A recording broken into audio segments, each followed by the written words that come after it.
Doing E-body Mopars is expensive, right? Wrong. We're here to talk about it today. It's not a talk about it episode, but it's been a while since I've given you a project update here on the Stitches Challenger, and it's been a long time since I've given you the numbers. We're going to run through the numbers of exactly what we paid for this car and what we have into it now that it's back off of the rotisserie. Stick around. I'm Mike. You're watching My Car Shop. It's a beautiful day out there, but it's deceptive. It's in the 20s, so we're coming back in here where it's in the 60s and a lot warmer. So get out your tie dye and your bell bottoms because it's in the 60s. Yeah, bad jokes. So background on the Challenger, if you're not familiar with the Stitches Challenger, it came out of a junkyard. My buddy snagged it up from a junkyard, got it for scrap value price. It was crushed roof, rotted firewall to rear bumper, etc. He knew the car was beyond his ability to do it, but he was hoping somebody could save it. And of course, I bought it from him for what he paid for it. And that big dollar figure for that stripped out, rusted out hulk of a car was $300. So there's the first lie that people believe right now is you can't touch an A-body, even a junk one, for less than a couple grand. Yes, you can if you're paying attention. So we basically bought a pile of scrap metal back in 2019. I didn't have the YouTube channel when I got that car. That came later as a thought of wouldn't it be cool for two things to document putting that car back together again. And at that point, I was going to the parts catalog because I was just going to bang it out quick. I went to AMD and I started listing off everything that it was going to take to build that car. And I wanted to document that 26 Oakland that my great grandfather bought brand new in 1926 to document the whole bringing it out after being parked for 75 years, get it running and driving again, which it's all here on the channel. So I started the channel with that in mind several months after getting the car. The first couple episodes on the channel here were the Challenger sitting outside. You can go to the playlist, go to the very first one. There's dragging it out from my buddy's place to put it on the trailer. There's some stuff maybe sitting on the trailer, and then I'm starting to bang out the crushed in roof, stuff like that. Those are the first episodes on the channel. So that's 2019, late 2019. So in 2020, I worked on the 47 Ford for a while to get the front fenders painted and stuff. And then I brought the Challenger in and put it here and decided to start working on it. I had changed my mind on the project from just basically maxing out my credit card and buying $10,000 worth of parts to put the car together again, or 20 or whatever the heck it was. I don't remember. Doesn't matter. And decided, you know what would be fun? Would be to fabricate everything on that car. So what I did do was go and I bought a $300 Harbor Freight sheet metal brake. I bought an Eastwood shrinker stretcher, and I bought an Eastwood bead roller. So I spent less than $1,000 on those tools. There's an episode that we did just recently on a Talk About It Tuesday where we talked about buying parts doesn't make tools, but buying tools, you can make parts.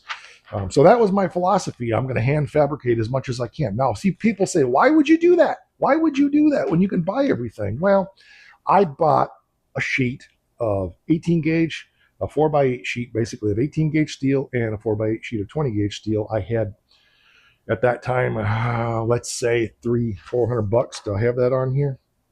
Yep, $400 right there for two sheets of metal. And I started making everything for the car.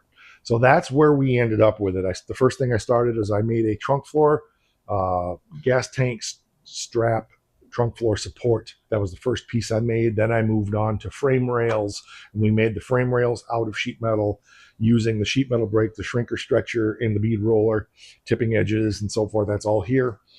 So the frame rails would have cost I don't know. If we would have bought the whole chunk of the rear of the car with the frame rails and everything, it was a couple grand, maybe $3,000 by the time you paid the shipping to get it here for the whole thing from the rear bumper up to where the front of the frame rails were. I don't know. I don't have that number here. So anyway, so we paid $300 for the car. The first thing I bought for the car when it was sitting here because it was fun and I found a super steal was the tail lights. We got an entire original tail light assembly out of a takeout from the 80s a guy had in his garage all those years for $350. And that's a pretty decent deal. They're not perfect, they're pitted and so forth, but it's a good set of taillights for the Challenger. And I'm going to put this at the end of the video. I'm going to post it so you can see it all. $400 raw material. Like I said, I did buy a gas tank because in order to fit everything properly, I know you have to have the parts to make sure everything fits properly. So I bought a gas tank through Jegs for $80. And I bought the tank mount straps for $25. I didn't want to make the quarter panels, but I didn't want to spend the AMD money, which was 500 and I think those were $525 a piece at the time from AMD. I went the cheap route through my local jobber. I ordered Sherman parts for $165 a piece. We have both quarter panels. One's on the car, one's there to be put on the car yet. So we saved a bunch of money there. Okay. Some taillight bolts for $12. I'm always looking for E-body deals. My son happened to be living down in Wimberley, Texas at the time, and I found a steering column just 20 miles down the road from him for $100. So I called him up. I said, would you go grab that for me? He went out and picked it up for me. And then the next time we went to Texas, I actually tore it apart, put it in a box, and shipped it back home. So we had $100 in that. Again, pretty good deal for E-body column. We rebuilt that column here on the channel. Well, I found a takeoff, brand new, but a takeoff. A guy bought it, didn't like it, shipped it back to the company. I got a brand new rear bumper takeoff for $200. The rear valance, the dual cutout rear valance hanging on the wall, we took a non-cutout and we made a cutout. Cost, nothing. Trunk extension on the driver's side was shot. We made that. So cost, we fabricated it, nothing. Those are about $300 new because we covered the cost of that in the sheet metal. The inner wheel well, we fabricated that, and that was zero cost. That would have been about $250 for one of those. Instrument cluster. I picked that up for shipping cost. One of my channel viewers said, I've got one you can have. I'll donate it to you. You pay the shipping. It was $55 to get it shipped. We're going to talk about some of that because some of this stuff was donated by channel viewers, so hang on. Dash bezel. Don't remember what. Oh, I remember now. There was a dash bezel that I needed for the car to cover the instrument cluster. And I found one locally. Guy a couple hours from here had one on Marketplace. So I bought it on Marketplace and he was going to ship it. He never did. I got ripped off for $60. So that's a total wash on that one. The console, the center console was, I think I did some barter work for that. Yes, I did. Also, a channel viewer donated a console top, but it was for an automatic. So we took that, used it as a pattern, and made our own console top out of aluminum. So the cost on that was zero. Those run about $250. So we saved money there. The 4-speed hump in the car, we made it. We fabricated it. Cost, nothing. Okay. Those run about $230 plus shipping. All the floor pans for in the cab area of the car, about $600 for those. We made them. Cost, nothing. Frame rails, again, yeah, we had that already. I did that, sorry. There's the number. Torsion bar cross member was roached rather than replace it. We fixed it, fabricated it, so we saved $400 there. Transmission cross member, I had one that was messed up, was cut. I fixed it and made it work, and cost was nothing, and you can find those for about $100 used. 4-speed transmission, we bartered for this. I painted a truck for a guy, and he gave me a 4-speed transmission and pedals and stuff like that. Cost was nothing except my time to paint the truck for him. That's here on the channel. $700 for a transmission. The trunk floor, about $300. That was donated by a channel viewer, so we saved some money there. And again, I'm going to talk about donations from channel viewers because it's a thing that I know some of you are going to be upset about and say it's unrealistic for you. Clutch pedals were $500, but again, we got them donated as part of that paint job deal. Bell housing. Okay. I just bought one. You haven't even seen it yet. from Brewers Performance. It's cracked in one spot. I got a big block 4-speed bell housing for $250. Those normally run about $600. Okay, 500-600 for a big block bell housing. Pistol grip shifter. So that's changed. We have a B body. We actually have one for the 69 Charger where we're going to use in the Challenger. Would work good for me, but it wouldn't work good for my wife because when the seat is up, the shifter would be back here. We're going to fabricate one. So the cost on that, nothing. 8 3/4 rear end. Got that in a barter deal. Can't remember exactly on that one. I did some work for it, I think.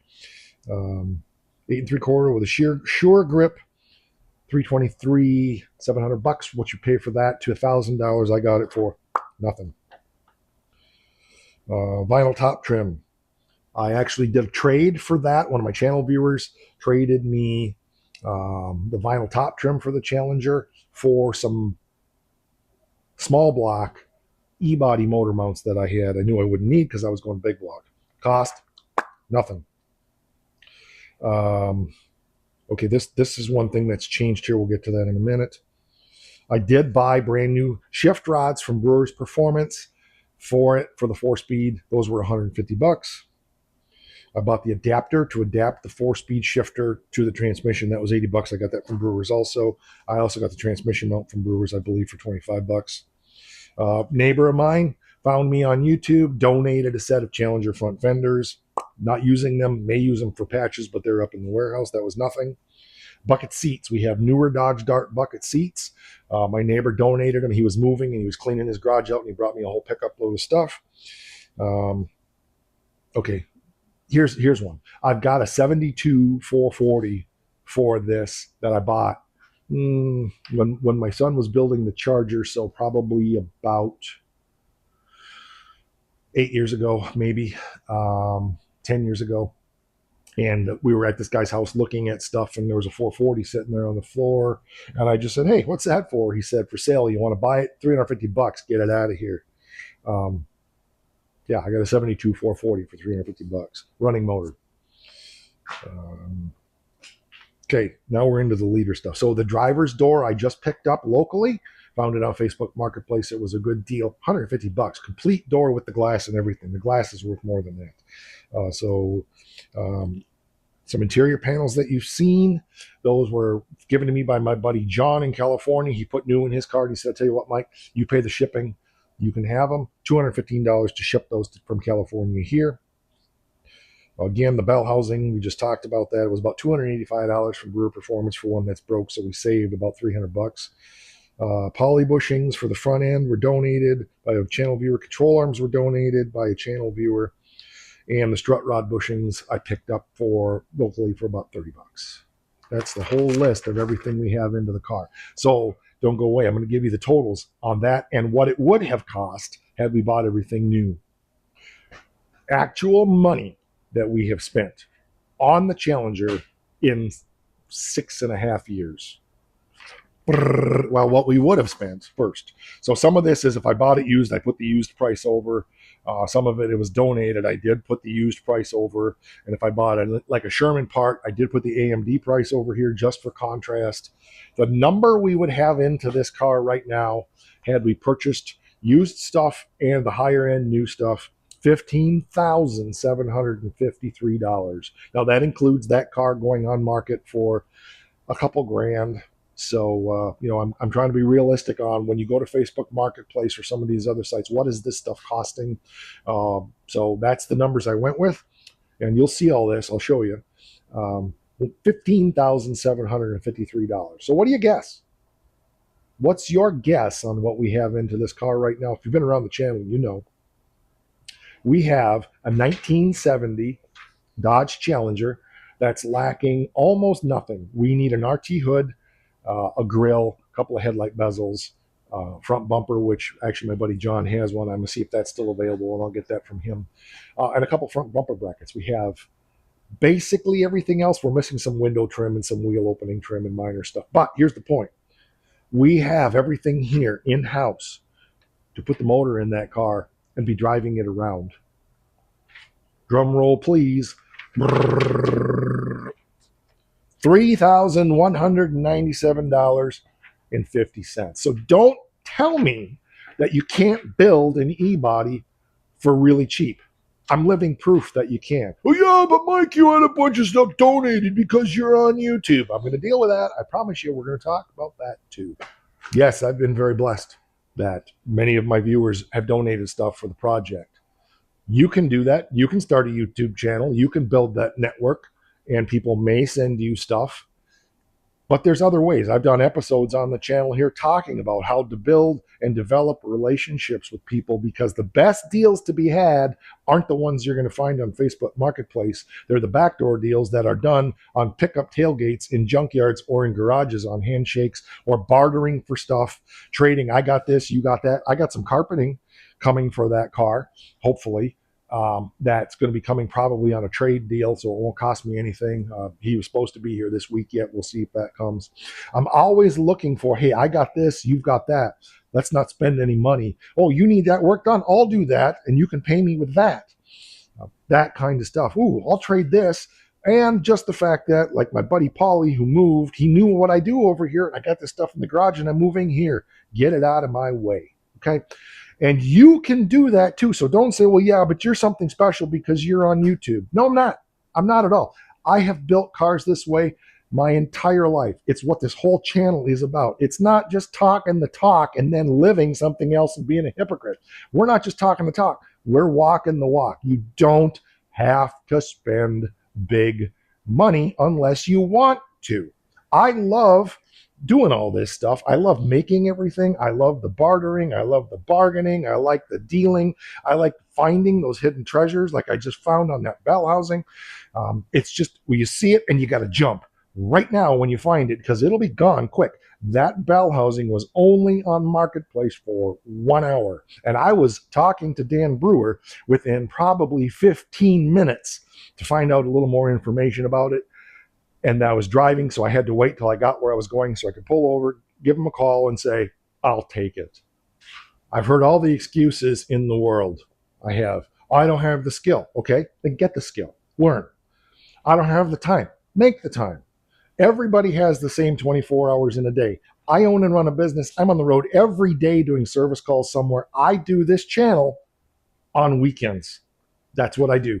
And I still have to do all my responsibilities. I do most of the cooking in our place. I cut firewood every Saturday for our homestead here during the winter. I'm no different than you. I'm busier than a busy thing. I still make time, and I do the YouTube thing as well. Now, I admit the YouTube thing keeps me motivated to keep going on the projects, and the projects keep me motivated going YouTube, and that works for me. That's why I do 3 episodes a week, because I need that momentum. But remember, it's not about dedicating 16 hours a day out here on the weekend. It's about taking little bites, consistent little bites, little bites, little bites. It's the same thing. If you're like for me doing multiple projects, I'm constantly looking for what I need for Thunderstruck or the Forsyth Duster or the Oakland or the 67 Belvedere or all of the other cars we have here. I'm constantly aware of what's out there, what can be had, and I'm not looking necessarily in the mainstream places for that stuff. So I don't have anything special. I'm just too dumb to think that there's other ways to do it. That's honestly what it is. I'm just too stupid to know any better. My buddy Matt was here not too long ago we just had dinner with him and his family, and we didn't work in the shop or anything. You've seen him out here at least once. He's a professional painter, and he helped me do the 47 years ago. We've been friends for a long time, and he watches the channel, so he's probably seeing this. But one of the things he commented on as we were chit-chatting about this, so one of the things is just like, I watch the channel, it's just like being there in the shop, because I've worked in the shop with Mike. This is him. This is what he does. This is who he is. The funny sayings and the stupid things I say and the way I do things and all of that stuff. He said, this is really just Mike. And that's what this is. This is me sharing how I've always done it, how I've always lived, how I've always worked on these cars. And yeah, there's times I spent more than others when I've had more and not more. But bottom line is, I'm always looking to do things frugally, inexpensively, creatively, and I always approach it from what can I make, not what can I buy. I'm not anything special. You can do that too. That's what this is all about. So let me insert that. So you can pause the video here and you can look at that if you want. You can screenshot it and print it out, whatever you want. And you can see the numbers are there. I'm not lying about anything. This is exactly what I've spent on the Stitches Challenger, just a little over $3,000. So don't tell me you can't do an e-body on a shoestring budget, because you can. You just have to be really resourceful and patient. Okay, so I wanted to give you the cost update. There it is. That's what we got into it. And that's exactly where we spent the money. I don't think I've missed anything. Will there be stuff? Yeah. I have some clutch discs up there. Is there going to be something that's usable? I don't know. We may have to buy a clutch. We're going to have to obviously put some brakes on it. Do I have brakes upstairs? Yeah. Are they going to be usable? I don't know. But all that stuff is, and we've gone on Thunderstruck and we put all new on it because my girl's going to be driving it. We're going to be even more frugal on the Challenger with using what I have. Not that it's going to be unsafe at all. I'm just scrounging for that. This thing I'm trying to get done super fast. So we're spending a little bit more on this because this is going to be her daily driver. All right, that'll do it. Drop your comments down there. I look forward to hearing from you. Think differently. Remember, the way you think really determines how you live. And if you think you can't, you won't even try. Wrong!